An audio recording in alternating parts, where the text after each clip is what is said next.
Gente, vamos a gente, para não atrasar a conferência, nós decidimos dar um break no nosso break e dar continuidade. Como as palestras são muito dinâmicas e agora com o painel, nosso tradicional painel de gestores consagrados, e o dinamismo vai continuar, então nós vamos dar uma sequência aqui imediata ao nosso bate-papo. Nós vamos ter aqui presentes o Rogério Xavier, o André Jacuski vai estar por vídeo, já está conectado lá no Rio de Janeiro. O André está no Rio ou está fora? Bom, não sei, eu pergunto para ele no painel. E o Luiz Stuhlberg aqui conosco. Então, temos a honra de continuar com a presença do presidente Roberto Campos aqui conosco. E então, Rogério Stuhlberg, vamos tomar nossos lugares? Obrigado. E o moderador, você eu mesmo.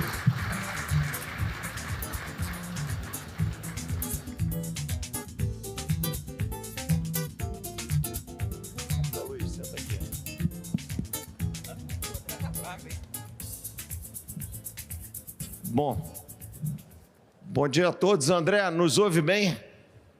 Ouvindo perfeitamente. Beleza, muito bom tê-lo aqui conosco. Eu acho que nós até estendemos esse painel do ano passado, que ele foi muito emocionante. Ano passado o Rogério estava por vídeo e vocês dois estavam aqui por presencial. E contamos com a presença do ministro Fernando Haddad durante o painel, né? O Rogério fez até uma observação sobre metas de inflação no momento, né, com o ministro aqui. Hoje estamos com o presidente do Banco Central aqui, né, só para lembrar. Rogério, o presidente aos palestrantes, aqui, né, que o presidente do Banco Central está aqui pertinho, a uns 3 metros da gente. Né? Regulador do sponsor de seminário. Não. Bom, brincadeiras à parte, eu acho que aqui é sempre uma oportunidade única de debatermos entre nós o ambiente de mercados, o ambiente de investimentos e, naturalmente, o que tem influenciado mais, apesar de tivemos aqui uma manhã muito rica sobre o Brasil, mas eu acho que tem sido muito o ambiente internacional. E o ambiente internacional ele é muito diferente daquilo que a gente viveu, do que a gente estava vivendo há 12 meses atrás, onde nós todos aqui conversamos, né, fora do palco, mas a nossa conversa naquele período, 12, 18 meses atrás, era qual o nível de política monetária necessária para a gente combater o deslocamento inflacionário que aconteceu por diversos motivos, mas pelo grande deslocamento econômico, sociológico, que foi a pandemia. E havia uma incerteza muito grande sobre isso. E essa pergunta hoje, ela pode ser reformulada de uma maneira um pouco diferente. As inflações elas já voltaram a patamares mais aceitáveis. Agora, nós ainda temos um last mile a ser cumprido, e a gente não sabe direito qual o trabalho que dá para esse last mile. Ou, em outras palavras, a gente também poderia colocar a questão como existe um conundro entre mercado de trabalho forte, mas com inflação comportada, é um novo normal, a produtividade tecnológica é de tal ordem que nós vamos viver esse normal, que de uma certa maneira era 2017, 2018, 2019, era alguma coisa parecida com isso. Então, para começar o nosso debate, eu vou fazer a mesma pergunta para os nossos 3 convidados. Eu vou começar com o André, que está aqui por vídeo, nos vendo. Então, André, qual seria a sua análise desse ambiente? Onde é que nós estamos lá fora? Vamos olhar os Estados Unidos como benchmark nesse processo de desinflação e o que ele pode nos trazer de surpresas ou de previsibilidade? Obrigado pelo convite. Eu estou em Nova York, estou um pouquinho mais longe do que o Rio, Muito obrigado pelo convite novamente. Eu diria o seguinte, que a grande surpresa novamente para o mercado foi a rápida desinflação que ocorreu nos últimos meses, né? Então, se você pegar os últimos 6 meses anualizados, você basicamente estaria na meta que é perseguida pelo Federal Reserve. Agora, o que acontece para frente? Eu acho que uma das coisas que vai ser a mais importante para esse ano vai ser a eleição nos Estados Unidos.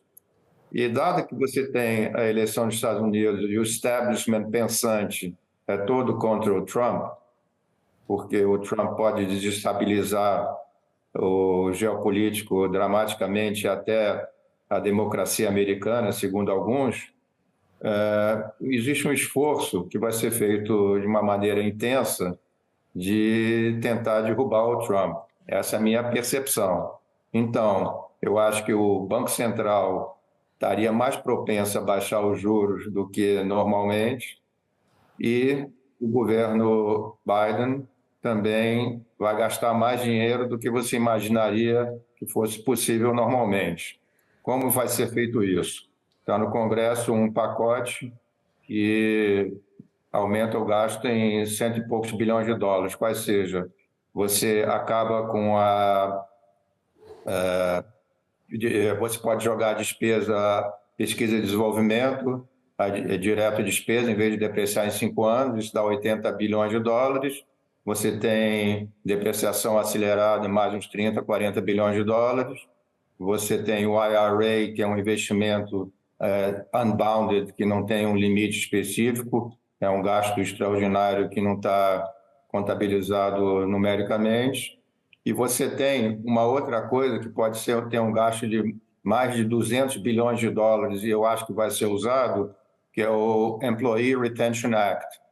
O que vem a ser o Employee Retention Act? Quando teve a Covid, as empresas, principalmente as empresas pequenas, pediram para elas não demitirem, e com isso o governo prometeu dar um dinheiro para essas empresas. Esse dinheiro começou a ser dado no terceiro trimestre do ano passado, mas como a economia acelerou demais no terceiro trimestre, eles pararam a liberação desses valores. Tem mais de 1 milhão de pedidos na fila. E eu acho que se eles liberarem uma boa parte desse dinheiro, vai dar uns 200 e poucos bilhões de dólares. Então, você tem aí o tradicional gasto público em véspera de reeleição. Então, eu diria que essas coisas vão mais ou menos balizar o que vai acontecer com a inflação. Eu acho que a inflação caiu dramaticamente graças à queda dos preços de bens, a China sendo um importante partícipe nessa queda, né? Porque você está com deflação na China, excesso de capacidade instalada, e estão exportando o diabo a qualquer preço. Então, agora, o que segurou a economia e evitou uma desaceleração foi a área de serviços, né? E agora, a área de bens está voltando.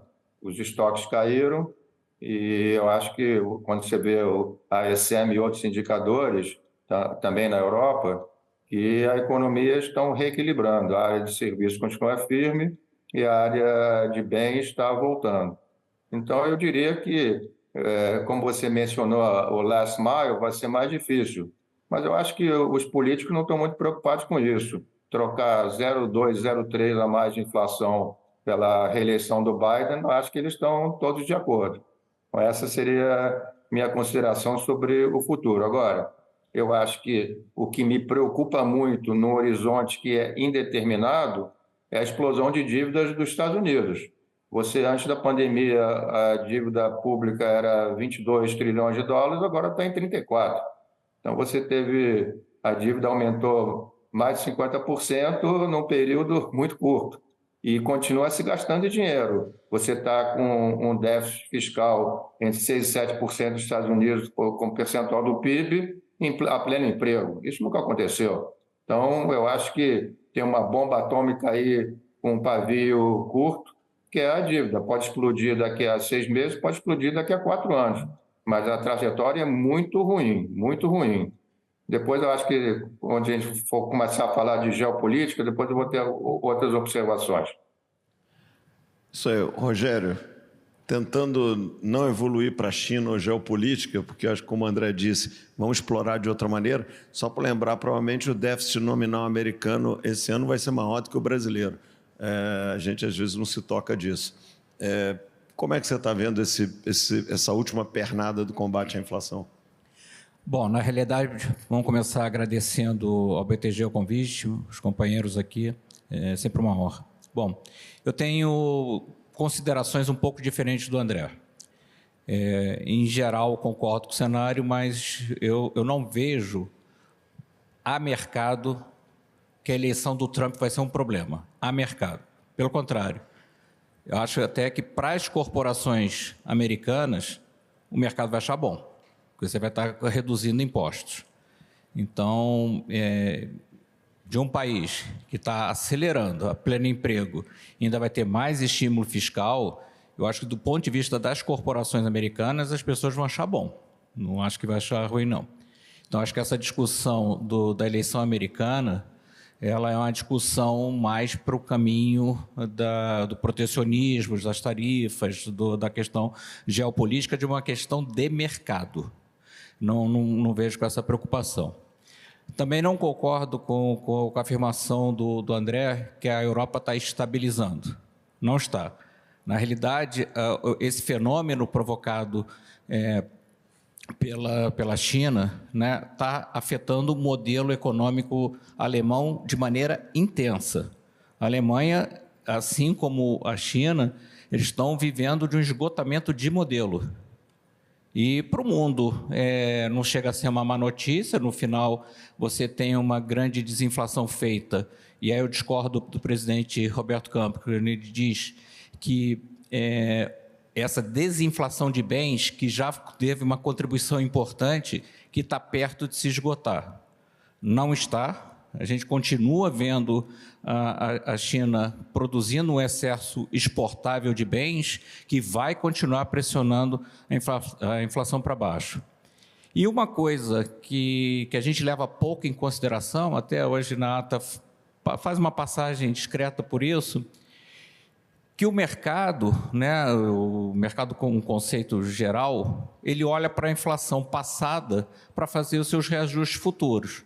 Se tem uma força jogando a inflação em nível mais para baixo, né, aquilo acaba sendo um atrator para a inflação que tem alguma pressão.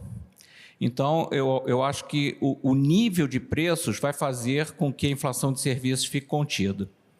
Mas aí você podia fazer o argumento, não, mas o mercado de trabalho está muito apertado. Não, o mercado de trabalho está apertado há muito tempo, inclusive antes da Covid. E você não tinha pressões inflacionárias, o problema era outro. E, na realidade, o que a gente tem que entender, e é um debate, seja nos bancos centrais, seja nos departamentos de economia dos bancos, das assets, sobre o que está acontecendo no mercado de trabalho. Sinceramente, eu acho que não se tem a resposta ainda, mas parece que houve uma grande transformação pós-Covid. Por exemplo, o home office virou uma moeda de troca. As pessoas aceitam ganhar menos para trabalhar de casa. Isso é uma realidade. Então, tem mudanças estruturais no mercado de trabalho que deveriam ser consideradas. O Banco Central brasileiro ele fica muito preocupado com o hiato de produto, o mercado de trabalho apertado, mas isso é uma realidade em todo o mundo. Não é uma questão do Brasil. E em todo o mundo você não está vendo pressões de salários vindo do mercado de trabalho.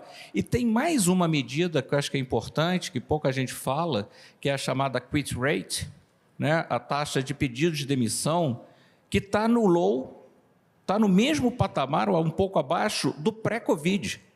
O que isso quer dizer? Que as pessoas que estão empregadas estão satisfeitas com o seu salário, com o seu emprego, e não estão pensando em mudar. A correlação entre o ICI, né, o que é o Índice de Custo de Trabalho nos Estados Unidos, com a quit rate, é quase 1 para 1. E ele está apontando para uma direção de uns salários crescendo a 3,5%, que era exatamente o nível que a gente estava pré-Covid. Então, eu não vejo essa preocupação, seja nos dados, seja no que a inflação está mostrando, que seja uma preocupação que a gente deveria considerar. Acho que os bancos centrais, eles, na minha opinião, eles estão conservadores, erraram barbaramente na ida e não querem errar na volta. Estão super conservadores, mas claramente estão atrás da curva. Claramente, quando você olha em qualquer banco central, o nível de restrição monetária ele está muito acima do que seria razoável.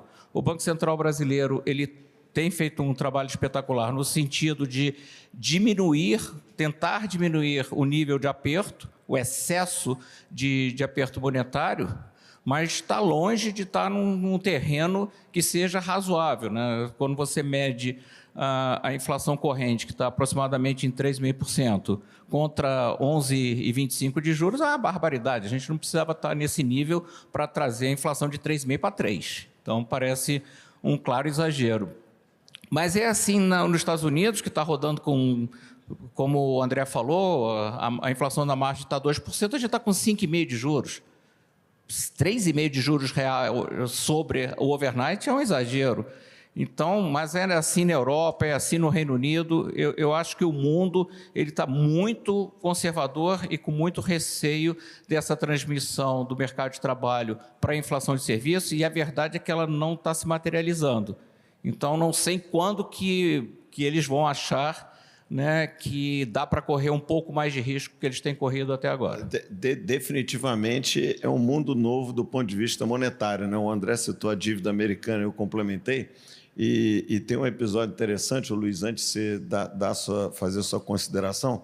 Em 2022, a gente teve pela primeira vez um resultado em rates nos Estados Unidos maior do que no Brasil. Na história da Pactual, né, André? Aí um policymaker americano perguntou, puxa, mas o que vocês fizeram, então, para essa transformação? Eu falei, nada, vocês que fizeram, que isso aí ficou muito mais parecido com o nosso edge operacional, né? Então, feita essa ressalva. Luiz, suas considerações dessa provocação inicial. Bom dia a todos, obrigado ao BTG pelo convite, aos meus colegas, sempre uma honra estar com eles. Eu acho assim, agora é um bom momento para se fazer um balanço pós-Covid, que a gente fez esse trabalho aí esses dias, pelo visto da economia americana, né? Então, você olhar janeiro 24 dividido por janeiro 20, digamos assim, agora que o efeito da Covid terminou, né? Teve várias fases de término, né? Ainda sobrou algum dinheiro, né, na mão do US Household que veio da Covid, mas já é bem menor do que teve antes. Para não dizer que foi inteiro, eu acho que ainda tem aí um tail, né, que vai durar mais uns meses. Você olhando o número de empregos que apareceram em 4 anos, janeiro 24 sobre janeiro 20, né? Porque às vezes a gente se assusta muito de olhar um dado só, né? Vamos dizer, o dado de janeiro do payroll fez muito preço. Mas se você olhar, dá uma média de 1.400.000, 1.500.000 empregos por ano, né? Com um crescimento de salário acumulado nesse período, aí o ECI e o Average Hourly Earnings divergem um pouquinho, um é 16%, outro é 20%, mas também não é tão diferente assim. Então, digamos assim, com uma renda real, né, subindo razoavelmente bastante, mas no low end subiu muito mais, né? O grande aumento de salário que você teve nos Estados Unidos foi aqueles salários de quem ganhava 12, 13 dólares por hora e está ganhando 17, né? E o número ainda mascara um pouco, porque tem muita coisa sendo dada como benefício, né? Então, o ganho oficial está um pouco maior do que o real. Curiosamente, a gente teve esses 5.600.000 aumentos de empregos, né? O aumento da força de trabalho é menor, mas a gente teve, durante muito tempo, uma imigração muito baixa nos Estados Unidos, que afeta principalmente o salário do low end, né? Essa história do Trump, né? Vai ser interessante ver o debate eleitoral sobre imigração, né? Do imigrante pegar o emprego do americano, né? Isso no Brexit, quer dizer, recentes pesquisas feitas no Reino Unido mostram que 70% de pessoas que votaram a favor do Brexit estão arrependidas, né?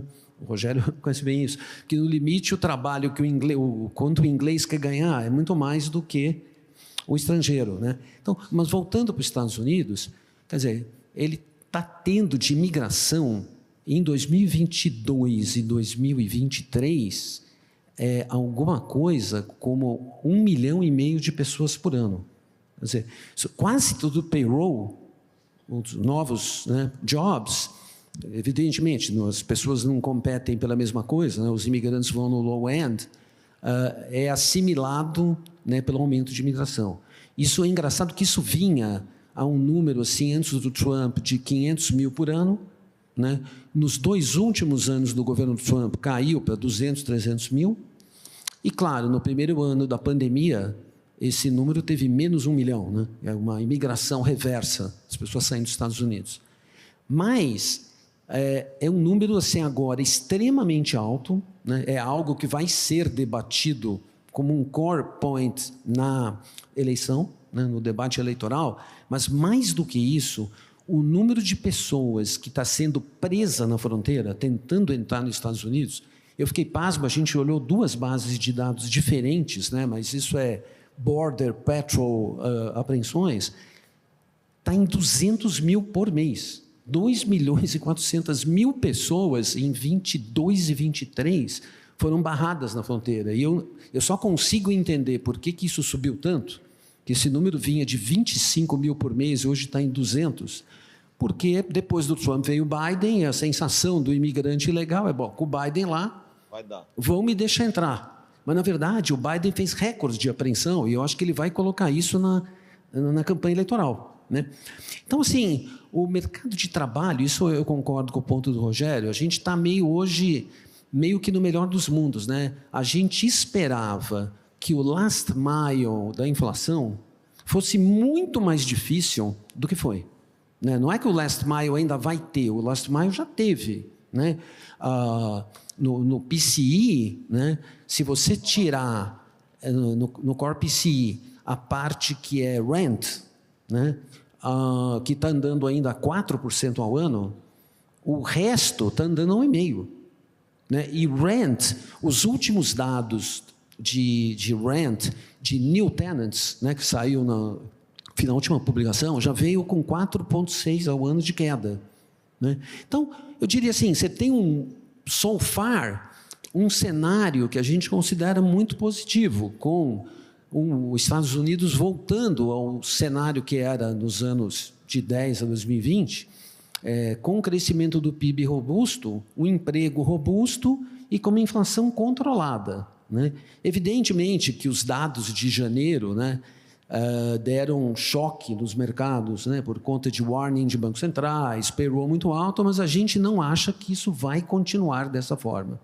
Eu vou só fazer um adendo corroborando o que você falou, e até um pedaço de informação interessante. Em Davos esse ano, o Steve Schwarzman, do Blackstone, que teve na conferência nossa no ano passado, lá em Nova York, eu acho que alguns de vocês tiveram lá e vários de vocês na plateia, a maioria esteve lá também, ele me falou uma coisa muito interessante sobre o rent do PCI. O Blackstone é o maior locador de imóveis nos Estados Unidos, e ele esteve conosco, e ele falou, André, muito interessante, que eles têm um índice interno de rentals que é substancialmente abaixo do número do PCI. Falou, pô, eu não consigo entender, porque você sabe como é feito o rental no PCI, não é uma coleta, né? Uma modelagem em cima de alguma coleta, mas é uma modelagem.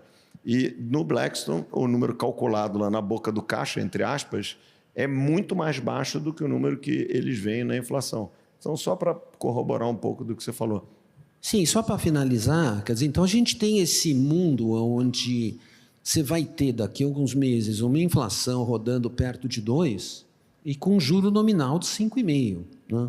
Então, assim, independentemente de o Fed ter alguma preferência eleitoral, né, eu acho que, pelo menos, imaginar que a gente vai terminar esse ano com um número aí 4,25%, parece minimamente ok, né? Vamos dizer, e o mercado assim tem uma vontade enorme, né? Eu não acho que o técnico do mercado em rates está tão ruim quanto estava no passado, né? O mercado tem uma tendência enorme, se mesmo com dados muito positivos da economia americana, rates subirem relativamente pouco, né? Digamos, teve um certo exagero em dezembro, enfim, que vamos desconsiderar isso, de ir para o lado otimista, né, no mercado de juros, né? O mercado just give me a reason, né, for that. O prêmio é para baixo lá, né? É diferente de como nós fomos educados aqui. E um take rápido sobre China, a gente pode falar de China depois. Assim, a China... Eu vou explorar a China aqui. Então deixa para depois. Então deixa já. Eu vou para a gente mudar um pouco as perguntas de cada um de nós, mas a gente vai passar pelo tema China. Mas, André, você citou o ambiente geopolítico e por aí a gente também mudou, olhando os últimos 12 meses, né? A gente, 12 meses atrás ou 18 meses atrás, nós estávamos aqui e havia o medo de um divisive world, né? A gente ia ter dois polos no mundo, um liderado pela China, outro liderado pelos Estados Unidos, alguns blocos separados ou neutros, e esse era um grande medo. Infelizmente, esse medo virou realidade. Então, a gente está lidando com essa realidade. E, para corroborar, nós tivemos agora na China, numa conversa de Investment Bank, alguns de nós estavam por lá, o Vitório, o Fábio, e o que mais impressionou o nosso time na visita à China era quanto o aeroporto estava vazio, em Beijing, às 4 horas da tarde, na ala internacional. Na ala local, tudo normal, como sempre foi, mas o Vitório vai 4 vezes por ano para a China, mas a ala internacional do aeroporto era vazia, inclusive com lojas fechadas na ala internacional. Obviamente que isso é uma evidência anedotal, mas é mais um traço de informação.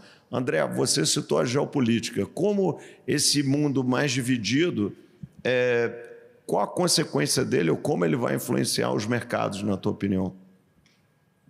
Eu acho o seguinte, você tem que ver o horizonte temporal que você está analisando. Eu, quando olho um prazo mais longo, eu vejo a China militarmente em 5 ou 10 anos a par com os Estados Unidos. Por acaso, na sexta-feira passada, eu tive uma apresentação do Joint Chiefs of Staff, o cara que era o chefe do Estado-Maior das Forças Armadas Americanas, que se aposentou no ano passado. Ele foi chefe do Estado-Maior durante 8 anos. Ele falou que nos próximos 5 a 10 anos a China vai estar competitiva com os Estados Unidos, e ele disse que a China também, até 2027, vai estar em condições tranquilas para invadir Taiwan. Isso me deixou apreensivo. Mas a verdade é a seguinte, a China, apesar de todos os problemas que ela tem, ela é líder tecnologicamente em tantas coisas que qualquer conflito mais severo desliga o Ocidente. Semicondutores, you name it, está tudo ligado à China. 100% da penicilina, tudo que você imagina, os insumos são feitos na China. O parafuso é feito na China. O parafuso do avião da Boeing é feito na China. Então, eu acho que esse é um grande problema para os próximos anos. É a dicotomia que está acontecendo e o Ocidente está enfraquecendo. Você vê a desigualdade causada pelos bancos centrais nos últimos 20 anos, com quem tem ativo ficou bem e quem não tinha ativo teve a competição da Ásia e ficou mal. Essa desigualdade está atendendo o Ocidente ao socialismo. E a gente sabe que a produtividade não é boa com esse tipo de regime.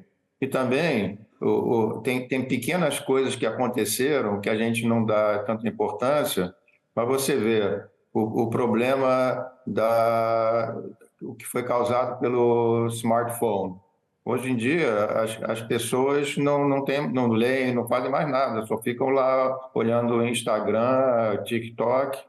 E uma coisa interessante que eu vi, uma estatística, é que antigamente o número de crianças entre 10 e 18 anos que se machucavam era gigante comparado com os mais velhos. Hoje é igual. As crianças não saem de casa, não brincam, não correm. E isso está também emburrecendo a população. você também tem o problema da doutrinação nas escolas, nas faculdades, no mundo inteiro ocidental. Então, você está criando pessoas fracas e com objetivos não interessantes para a democracia e para o desenvolvimento econômico. Então, eu acho que o Ocidente está fazendo um trabalho negativo e os asiáticos, como um todo, e principalmente a China, fazendo um desenvolvimento onde interessa para eles, é muito importante. Então, eu estou preocupado com isso, a evolução. Agora, quando eu fico olhando o que vai acontecer, não, a descarbonização vai gastar trilhões de dólares e talvez não faça essa grande diferença no aquecimento global. Isso diminui a produtividade. Você tem o problema de que a desglobalização vai aumentar os custos, vai ter coisas repetitivas. Isso, para mim, é importante, mas não tão importante como os outros temas que eu abordei. Eu acho que o Ocidente está em declínio. Essa que é a coisa que mais me preocupa. E a democracia e o capitalismo também. Bom, depois desse comentário não muito otimista, Rogério, nada melhor do que passar para você dar um tom otimista, né, sobre o ambiente. Recentemente você falou sobre China e, olhando, o André abordou muito o processo geopolítico e o estrutural. Do lado econômico, o que a China vai influenciar o mundo? Não, primeiro dando uma passada rápida no geopolítico que a gente estava vivendo há um ano atrás, eu acho que a situação evoluiu, não retrocedeu, porque quando a gente olha o conflito na Ucrânia e na Rússia, não foi para lugar nenhum. Nem a Ucrânia fez a Rússia retroceder e nem a Rússia avançou. Ou seja, estamos no impasse. O impasse normalmente é resolvido por um acordo, por um cessar-fogo. Fica lá 5 anos sem num cessar-fogo, ninguém admite que perdeu, o outro não admite que também não vai entregar, mas eu acho que resolve.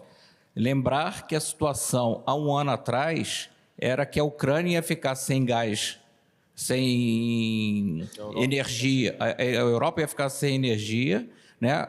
A Ucrânia ia ficar no escuro, né? E o preço do gás ia explodir, e a Europa ia emburacar. Não aconteceu absolutamente nada disso, não faltou gás, e a Europa, apesar de não ter crescido, ficou estável.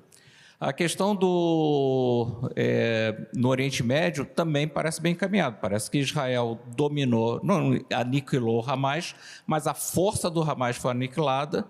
Parece que o Hezbollah, o Líbano, não quer participar dessa guerra, né? E o Irã já começa a pensar nas vias diplomáticas para resolver o assunto. Então, também acho que esse assunto evoluiu. Chegando na China, a visão que eu tenho é o seguinte: um país não compra 2 batalhas ao mesmo tempo. E a China está lutando a batalha econômica. Não vai arrumar uma batalha geopolítica nesse momento. Até acho que, como ela vai falhar em resolver o seu problema econômico, vai acabar gerando problema geopolítico, porque vai gerar uma fraqueza interna do presidente Xi, vai criar um conflito externo para unir o país internamente. Isso é a consequência da falha em ajustar o seu problema econômico. Mas eu acho que, como você falou dos anedóticos do aeroporto com área internacional vazia, vamos pensar, qual é o grande problema que a gente tinha no mundo desde o ano passado? Inflação. Todo mundo querendo brigar com a inflação. Bom, a China está com deflação? Como assim deflação? Por que a China está com deflação? Porque cresceu pouco. Cresceu pouco, cresceu 5% real. Não parece pouco. Então, o que está acontecendo na China? É exatamente isso, um esgotamento de modelo. No final, a China, em vez de privilegiar um modelo que privilegia o consumo, ela insiste ideologicamente em apostar no lado da oferta, da indústria forte, né? E o que acontece é que eles estão produzindo um excedente exportável gigantesco. Para o mundo é bom, porque ele está gastando dinheiro, está sustentando crescimento, não gera PIB potencial para a China, mas gera crescimento ali momentaneamente e derruba o preço dos bens. Para nós é o paraíso, para o Ocidente. Mas para a China, ele está se endividando cada vez mais no modelo que não gera retorno. O investimento é com retorno negativo. Aí as pessoas falam, pô, mas qual o problema da China se endividar? Porque, no final, o sistema bancário é um banco estatal emprestando para uma empresa estatal. Esse é o sistema regulado. Mas a gente sabe que a gente, na China, tem um sistema não regulado, o tal do shadow bank. E eu não vi nenhuma crise do setor imobiliário que não gerou uma crise bancária. Nunca aconteceu. Então, teremos uma crise bancária na China. A questão é saber se vai ser bem controlada, assim como o governo brasileiro fez em 95 com o PROER. Eles mesmos fizeram também nos anos 90, controlaram bem a crise bancária. Então, o que está acontecendo é que já há sinais inequívocos de que a crise bancária já começou, mas no setor não regulado, que foi aquela quebra daquele asset management com 70 e poucos bilhões de dólares, e agora um trust, enfim. No setor não regulado, por que acontece o evento, o trigger, né? Basicamente porque o setor regulado, se eu empresto, né, se eu sou um banco estatal e empresto para uma empresa estatal, acontece o fenômeno de não marcação a mercado do valor do crédito. Então, mesmo que a empresa não me pague, não pague nem juro, eu não boto ela lá como uma empresa que está defotando. E aquilo não aparece na estatística do balanço da empresa, o depositante não fica com medo, não perde seu depósito de volta. No setor não regulado, imagina que nós somos uma indústria de fundo e vocês peçam o seu dinheiro de volta. Eu, para fazer liquidez, vou ter que vender meu ativo, marcar ele a mercado para devolver o dinheiro para vocês. Quando eu faço isso, eu marco a mercado e, como o ativo não vale nada, eu quebro. Que foi exatamente o que aconteceu. Então, um país, ele é que nem um banco grande, comercial. Ele não quebra do dia para a noite. Ele vai instalando ao longo do tempo, você vai percebendo a piora na qualidade do crédito, no aumento de custo de captação, até que um dia as pessoas ficam com medo, tem uma corrida bancária e ele quebra. Mas não é do dia para a noite, não é que nem banco de investimento, que pode quebrar do dia para a noite. Um país também é assim. Para vocês terem uma ideia, a gente começou lá no banco que eu trabalhava a vender a Argentina em 1998. A gente viu que tinha um desequilíbrio, eles não iam aguentar, ia quebrar. Começamos a shortear em 1998. Ela quebrou em 2001. Por quê? Porque as pessoas lutam contra. Vocês conseguem imaginar, hoje tinha uma reportagem sobre uma reunião que o Xi Jinping ia ter com o regulador de ações na China para suportar o mercado de ações chinês. Vocês conseguem imaginar uma pessoa da figura do Xi Jinping descendo ao regulador para organizar um resgate do sistema acionário chinês? Então, eu acho que os problemas na China, eles são profundos, tem um esgotamento de modelo. Eu tenho uma visão diferente do André. Eu acho que a China ela vai ter um colapso econômico por conta de uma crise bancária profunda que vai fazer com que a China retroceda e não avance. E eu acho que acaba desembocando num conflito geopolítico, provavelmente em Taiwan, mas eu acho que está inequívoca a direção, assim, os sinais são claríssimos, né? Restringir as pessoas a ficar short, proibir o aluguel, o Xi Jinping criando um fundo, falando com o regulador, asset management quebrando, a deflação, a natalidade caindo, a demografia jogando contra. E se o Trump ganhar e meter 60% de tarifa, aí é pá de cal. Então, eu vejo a China como uma nossa maior preocupação. É o acidente que a gente tem que olhar. Não acho que é a dívida americana no curto prazo. Eu acho que o processo na China já foi iniciado e é nele que a gente tem que ter atenção. Por outro lado, se demorar muito tempo, o cenário para o mundo ocidental é espetacular. que são os bancos centrais dos países desenvolvidos cortando juros, um crescimento aceitável e a China exportando deflação. Pô, dá para pedir o quê de melhor do que esse cenário? Então, Luiz, entre as duas visões diferentes de China, o que você diz para nós? E aí depois vamos passar para o Brasil para encerrar. Ok. Sim, em termos de geopolítica, né, digamos assim, quando os impérios mudam, né, e alguma potência nova toma o lugar de uma potência que existe, né, usando um pouco o take que o Ray Dalio fala muito disso, né, eu acho que os Estados Unidos está legas away de ser ameaçado pela China, né? Até porque a ameaça da China no campo econômico para os Estados Unidos ficou para trás, né? Digamos assim, como uma potência econômica, que o PIB per capita vai subir muito, que ela vai tomar o lugar dos Estados Unidos. Ela é uma ameaça, né, militar, mas, digamos assim, a grande ameaça que existe hoje são daquela multiplicação de guerras regionais que fazem os Estados Unidos, como xerife do mundo, ter que gastar muito dinheiro, né? Nenhuma delas é mundial, os players têm sido racionais. Afinal, se o Putin fosse para jogar uma bomba atômica na Ucrânia, nem que fosse uma pequenininha, ele já teria feito isso, né? Ele não fez. Então, isso leva a crer, né?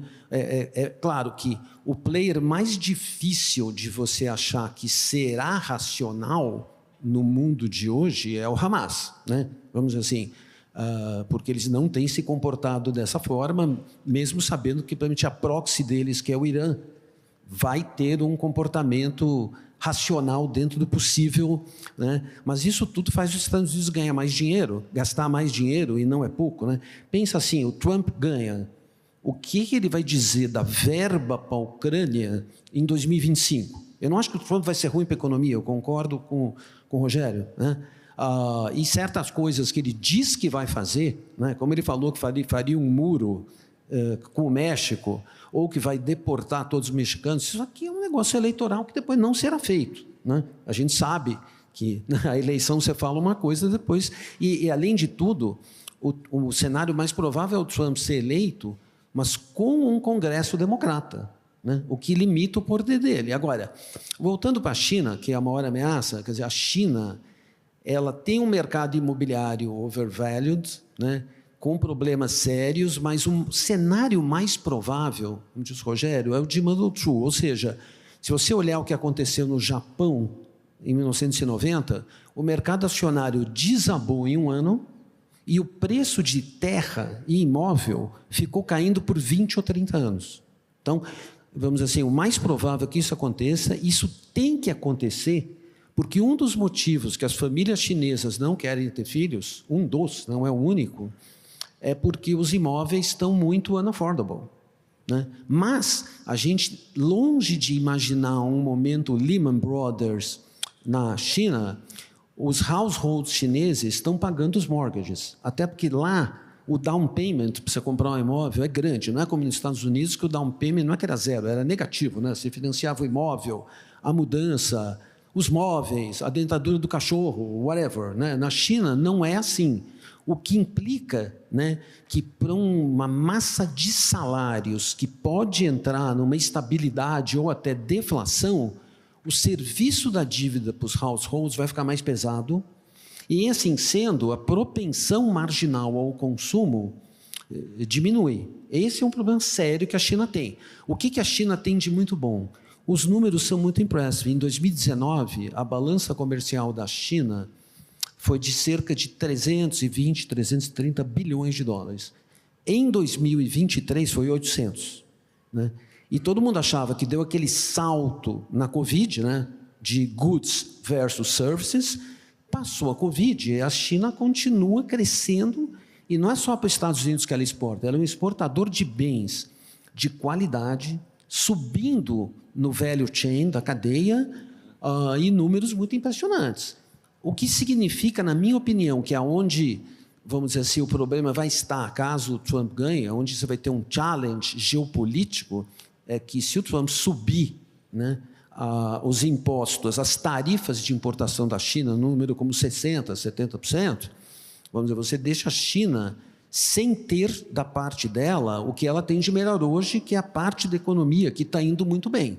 Então, esse, digamos, é um challenge geopolítico racional, afora o desgaste fiscal dos Estados Unidos, né? 50 bi de dólar para a Ucrânia, o Trump não vai permitir que isso continue acontecendo, o que leva a crer que é possível que se faça algum acordo por lá. Então, eu diria assim, a China, o cenário mais... Ela está passando por uma crise de modelo, né? E eu acho que ela, neste campo, não tem como sair economicamente mais enfraquecida. E os americanos, né, apesar estão com uma economia com dinamismo, né, espetacular, né? Então, eu diria assim, eu não sou nem muito otimista nem pessimista, mas eu acho que certas coisas, como aqui mencionadas, bom, o que vai ser da indústria de automóveis alemã, né? Sem colocar tarifas em cima da China, ela quebra, né? E como isso não vai acontecer, provavelmente você vai ter uma tensão, né, geopolítica também maior com a Europa, que eu acho até mais forte do que com os Estados Unidos, né? Então, sim, eu não sou nem otimista nem pessimista. Eu acho que a China vai continuar ajudando o mundo e muito com a deflação de goods. Eu acho que a deflação de goods está longe de estar no fim. Eu acho que ela vai continuar aos poucos.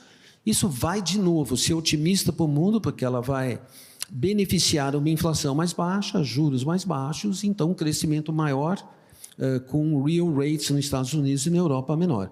Eu concordo também com o Rogério que os bancos centrais estão sendo muito lerdos em baixar os juros, porque, vamos dizer, eles foram desmoralizados, né, na alta da inflação, demoraram muito para atingir, para subir, sendo que o pior deles de longe foi o ECB, né? O ECB ficou em denial até o meio de 22, né? Um negócio assim... Até mesmo o Fed, né? Insano, né? Então, eu diria assim que eu não acho que isso será um problema, tirando o lado mesmo de tarifas em relação à China, e mesmo assim eu acho que o Trump, dada a dependência que tem para a China, não vai colocar tarifas tão altas quanto ele está dizendo agora, né? Então, eu diria assim, não sou otimista nem com isso, mas no geral, para o mundo, eu acho que vai ser bom. Bom, muito bom. Bom, o meu dia de ser entrevistado é amanhã, não é hoje, né? Mas certamente vai ter geopolítica no meu papo com o William Vac, que ele gosta, mas eu acho que os players estão sendo racionais. Mas isso eu vou deixar para discutir amanhã, para a gente poder ter uma palhinha de Brasil, porque o ambiente que a gente está vendo é um mundo dividido em geopolítica, não necessariamente é ruim para o Brasil ou para aqueles países que navegam pela neutralidade. A gente aqui tem um consenso de que estamos num ambiente descendente de taxa de juros, onde a China é uma exportadora de deflação, o que eu particularmente concordo e a gente, de um certo modo, tem consenso aqui. O que falta nesse ambiente para um rally nos preços de ativos no Brasil, que é um ambiente altamente favorável para um país como o Brasil. Então, André, começando aqui nessa, o que falta para os preços andarem ou para os ativos andarem aqui no Brasil? Eu acho que o grande problema da Bolsa Brasileira sempre foi o benefício foi fluxo, né? Então, eu acho que hoje você tem um momento inédito, né? Que no mês de janeiro, normalmente, tem uma grande alocação de estrangeiros no mercados emergentes, e esse ano você teve uma retirada razoavelmente grande de dinheiro do Brasil. Eu acho que isso aí foi inédito. Você tem os fundos de ações ainda sangrando, os fundos multimercados também sangrando. Isso foi motivado também, em parte, pelo fator papéis isentos, né? Então, hoje você tem uma concorrência que agora vai diminuir de papéis isentos, que prejudica dramaticamente o mercado de capitais no Brasil. Você tem liquidez quase que diária, rentabilidade e segurança. Então, why bother, né? Então, eu acho que isso vai mudar. Eu acho que do momento que as taxas de juros caírem sensivelmente, eu espero que isso aconteça, que ainda acho que as taxas de juros no Brasil, isso eu tenho dito, e nossos colegas aqui também têm dito isso, que as taxas de juros são extremamente altas no Brasil, extraordinariamente altas. Então, Eu acho que no momento que você tiver juros mais comportados e você tiver uma mudança de fluxo, eu acho que os ativos vão andar. Tem muitos ativos que estão muito baratos, né? Foram extremamente amassados. Eu acho que o pior momento foi talvez outubro, né, do ano passado, mas continuam bem amassados. Então, eu acho que no Brasil a gente tem que olhar para os setores que são competitivos. O Brasil realmente tem uma situação extraordinariamente boa na área agrícola, né? Quem diria que a gente em 20 anos estaria de 300 milhões de toneladas para 315 milhões de toneladas de grãos, né? E você tem um aumento substancial, finalmente, da produção de petróleo que está vindo por aí, e você tem uma coisa curiosa, só por um parênteses, o Brasil, as pessoas imaginam que é muito explorado em termos de minerais. Pesquisa mineral no Brasil em relação ao nosso território é extremamente baixa. Então, acho que o Brasil tem um potencial gigante mineral que ainda não foi explorado. Então, acho que o Brasil, e olhando para a parte geopolítica, está muito bem. O Brasil não é alinhado com ninguém, ele faz negócio com todo mundo. Acho que, pô, olhando para frente, a única coisa que me preocupa no Brasil é que a produtividade continua muito baixa e o nosso crescimento populacional vai diminuir sensivelmente em relação aos anos passados. Então, pô, se a gente não melhorar a produtividade, nosso potencial de crescimento é baixo. Mas o Brasil está mal. Eu acho que o Brasil está ok. Eu acho que a gente podia fazer coisa muito melhor. Eu sempre faço aquela imagem de que se você tem baixas expectativas, o Brasil está indo muito bem. Se você tem altas expectativas, o Brasil podia ir muito melhor. Essa aqui é a minha consideração. Muito bom. Eu acho, André, que vai ser substancial essa transformação dos papéis incentivados, porque a queda vai acontecer de maneira relevante com as novas regras que estão por aí que devem ser sacramentadas. E eu concordo com você, tem muito ativo barato, está aí as ações do BTG, super baratas ainda, para quem quiser comprar, vis-a-vis os resultados, né? Segue de graça. Vocês estão rindo. Né? Segue de graça, não sei qual a graça, porque segue de graça. Nós já falamos sobre isso aqui com todos no painel. O Rogério, qual o seu take de Brasil? Cara, sinceramente, eu acho que o fluxo ele está relativamente fraco porque o juro continua extremamente alto. Pelo contrário, né, o juro, em termos reais, subiu. Então, eu acho que, como alternativa de investimento, as pessoas ainda olham a taxa de juros como extremamente atraente. E isso não ajuda no fluxo para o mercado de ações. Se você não tiver um acidente na China, eu acho que, assim, se eu pudesse pedir a Deus, Deus veio à Terra, me dê um cenário, eu ia pedir esse, né? Que os Estados Unidos fez o pouso suave, o mundo desenvolvido está cortando juros, a China está sustentando um nível ok de crescimento e exportando deflação. Pô, o que eu quero mais que isso? Entendeu? Aí tinha a nossa parte que a gente tinha que fazer, mas como o André falou, a expectativa é baixa, assim, não tem uma expectativa muito boa para o Brasil.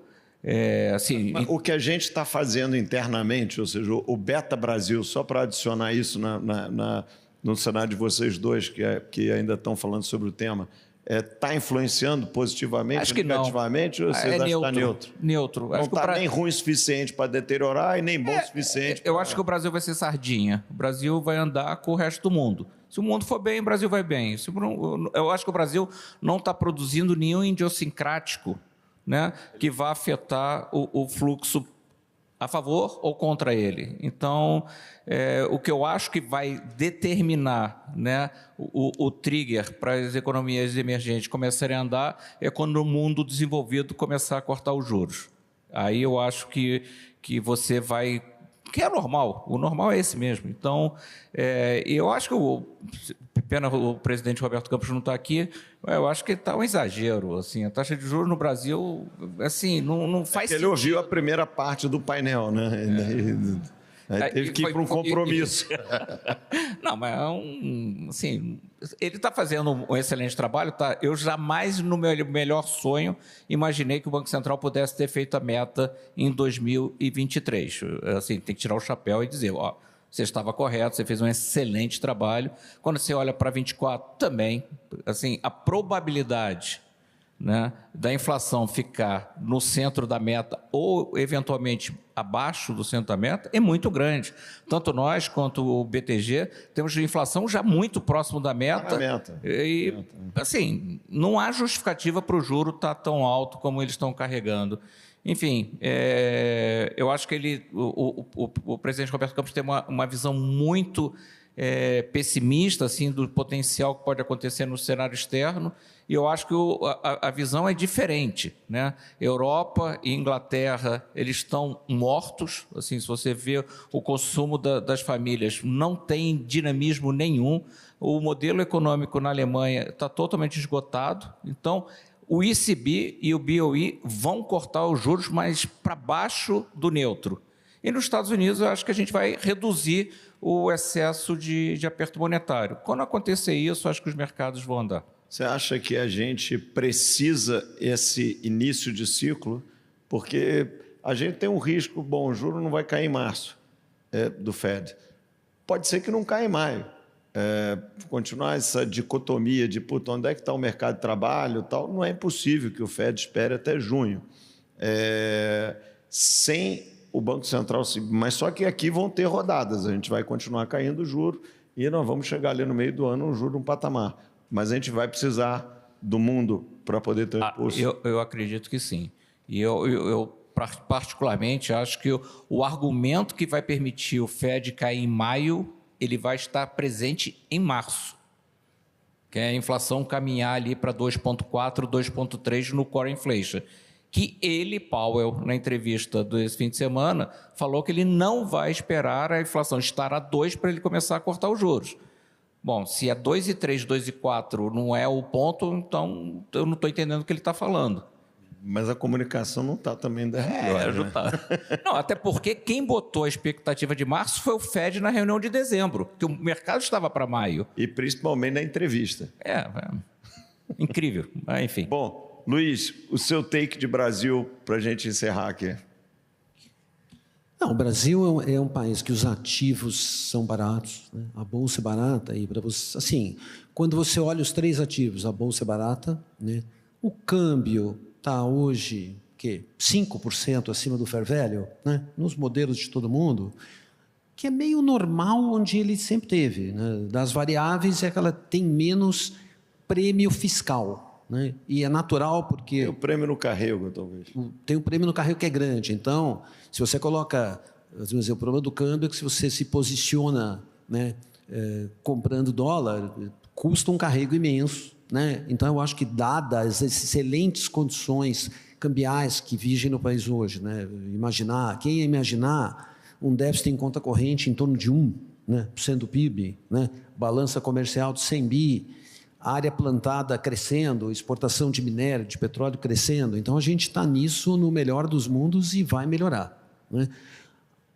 Aonde a gente tem um prêmio muito grande, né, que influencia a Bolsa, é na taxa de juro longa, né? Porque é aí onde o fiscal brasileiro, o risco fiscal se manifesta de uma maneira mais forte no valuation, né? Por exemplo, se você imaginar que a nossa Selic possa ser alguma coisa, quer dizer, com uma inflação controlada no Brasil, aí nessa faixa de 3,5, 4, 4 pontos acima dos Fed Funds, né? Quer dizer, você pode imaginar que no final do ano, quando os Fed Funds chegarem supostamente a 4, né, que a gente aqui tem um consenso que acredita, aqui a gente poderia ter uma taxa de juros de 8, 8,5, né? Acho que o mercado ele vai parar no 9, porque, vamos dizer assim, o Banco Central brasileiro ele tem medo, né, de um pontinho a mais de corte causar uma não linearidade no câmbio, né? O Brasil passou por isso algumas vezes, né? Eu acho que o Banco Central, ou os bancos centrais, mesmo os que virão, vão ter um certo receio e esperar um tempo, né, até para jogar isso 4 pontos acima do americano. Agora, quando eu olho a métrica de juro real de longo prazo, que você pegar um juro real de 10 anos a 5,60, é muito alto, né? O prêmio, se a gente modelar pelo que a gente acha, esse juro tinha que ser, seja 3% acima de uma TIP americana. Uma TIP americana que já teve a 1,60, hoje está a 1,90. Então, você coloca lá 4,90 como uma proxy mínima, 4 pontos no juro nominal e 3 no real, acima dos Estados Unidos, imaginando uma inflação controlada no tempo da cá. Então, é isso, você coloca aí 0,7%, 0,8% numa duration de 15, dá no mínimo 12% de upside no valor presente dos ativos de long duration, que eu acho que para onde a Bolsa deveria ir meio que rapidamente. Claro, a gente sempre vai ter o medo, né, do fiscal de longo prazo, né? Tipo assim, você começa a pensar agora, estamos fazendo esse evento aqui daqui a 2 anos, né, em janeiro 26, né, se a gente ainda for convidado por vocês, obviamente. Certamente serão. Então, o que a gente vai estar falando do ano eleitoral, né? Qual o preço, né, que o PT vai cobrar do país para a reeleição? Você não sabe, né? De uma certa forma, eu já disse isso num outro evento, quer dizer, o Haddad estando aí é uma boa garantia de que nenhum exagero ocorra, né? Mas, naquela árvore de decisão, né, dado que o eleitorado é muito dividido e o Bolsonaro perdeu a eleição, né, por um valor muito pequeno, apesar dele ter feito todo o possível para perder a eleição, todo o possível, mesmo assim ele quase ganhou, né? Então, mesmo assim, ele quase ganhou. Faltou pouco. As pesquisas estavam erradas, tinha shy voters. 51-49. Sim, assim, alguém disse que ele perdeu a eleição não no Nordeste, foi na Vila Mariana, né, em Perdizes, em Pinheiros. Então, você juntar esses votos que nós paulistas, né, ou nossos filhos, né, deram para o PT, e a gente se absteve, digamos assim, mas nossos filhos foram petistas. Aí o negócio está assim, né? O negócio está assim meio nós estamos assim no limite, né? E aí o mercado, nessa árvore de decisão, teremos um fiscal pior ou podemos ter um outro governo, ele também vai se equilibrar no meio no estilo Dilma Aécio, lembra? Aquelas coisas assim, a Bolsa não ia ficar 50 mil, era 60 mil com a Aécio, 40 mil com a Dilma, e no fim acabou virando 60 mil com a Dilma no começo. Mas, enfim, a gente é otimista, mas sempre com esse problema de, por sermos um país emergente, a gente está sendo sempre vítima, né, dessa descontinuidade eleitoral e descontinuidade de tipo de governo. Agora, uma coisa para terminar num tom institucional um pouco mais construtivo, que vai ser explorado aqui ao longo de próximos painéis. Por outro lado, o institucional também está se tornando mais previsível, né? Por mais que sempre o governista de plantão, e isso não é um monopólio do candidato A ou do candidato B, tenha ideias, muitas vezes, claramente não aplicáveis ou claramente não funcionais, e que em outras jurisdições já foram aplicadas e não funcionaram, mas a gente, talvez, como sociedade, tenha criado anticorpos para se defender das ideias mais exóticas, né? Porque até aqui a gente está evoluindo numa situação como essa. E você sabe, Luiz, você comentou do juro real, né? Parece esse o juro real de equilíbrio, mas o juro real é uma das variáveis financeiras mais dinâmicas, né? Espera aí mais 6 rodadas de queda de juros e a gente vai estar discutindo um novo patamar de juro real de equilíbrio, né? O Loi está rindo aqui porque ele já participou disso, né? Enquanto algoz e enquanto vítima. Então, é isso aí, né? Gente... Ô, Esteves, só um comentário sobre a questão institucional, que você corretamente colocou. Um exemplo, pelo menos até agora, é o exemplo, né, do apontamento de um ex-participante do governo Dilma para ingressar no conselho de uma empresa privada, que é uma ideia totalmente louca, mas que não prosperou, pelo menos até agora. Então, essa rejeição, né, institucional e de governança, mesmo a influência sobre preços na Petrobras, que a Petrobras não tem aceitado, essa mudança de governança e institucional também... A gente não nota, mas a gente viveu muitos anos reformistas e o bom senso prevaleceu. Então, o Brasil está evoluindo. esse maior equilíbrio entre os poderes, essa maior transparência, uma economia muito mais privada do que pública, a gente vai se esquecendo, né? Uma privatização da Eletrobras é como uma reforma. E essa sequência de reformas, trabalhista, previdenciária, novas legislações microeconômicas, lei de saneamento, lei do gás, lei de falências, isso tudo forma preço, né? E aquele gráfico que o Roberto Campos e o Mansueto e todos nós aqui já discutimos, de quanto a gente errou as estimativas de crescimento, certamente estão ligadas a isso. E acho que um bom take para nós, lá em janeiro de 26, já preparando um gancho de uma pergunta do nosso futuro painel daqui a 2 anos, um pouco aonde vai estar o juro real na véspera de uma eleição, que novamente vão ser, como natural, campos opostos, mas, acredito eu, com candidatos cada vez mais regidos pelo bom senso, como a gente está vendo a gestão econômica aqui, com maior responsabilidade, tranquilidade, transparência, pé no chão, né? O que é uma vitória de todos nós aqui, que é a vitória da sociedade. Gente, vamos ficar por aqui para manter a nossa disciplina no tempo. André, muito obrigado pela presença. Luiz, Rogério, querido, obrigado a todos pela presença.